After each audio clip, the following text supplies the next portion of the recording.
అందరికీ నమస్తే అండి. ఈరోజు శ్రీకృష్ణుడి గురించి దశావతారాల గురించి మనం తెలుసుకుందాం. మొదటిది మధ్య అవతారం అండి. ఈ సృష్టిని ప్రళయం నుంచి కాపాడుటకు మధ్య అవతారం ఎత్తారు. రెండో అవతారం అండి కూర్మావతారం. సముద్ర మదనంకి సహాయం చేయుటకు శ్రీకృష్ణుడు ఎత్తిన అవతారానికి అమృతం పుట్టిందండి. రెండో అవతారం.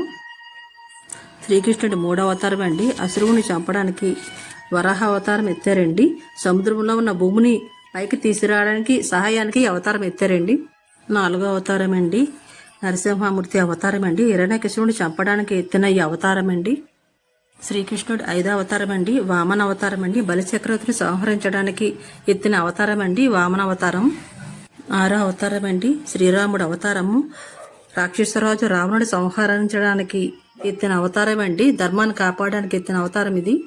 ఏడో అవతారం అండి శ్రీకృష్ణ అవతారము.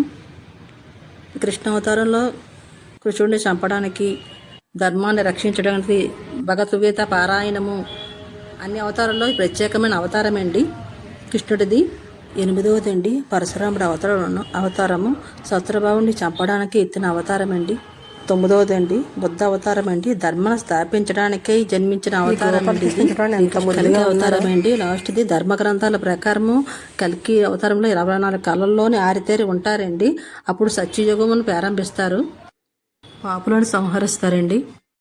లైక్ చేయండి, షేర్ చేయండి, సబ్స్క్రైబ్ చేయండి. ప్లీజ్ కామెంట్స్ తెలియజేయండి.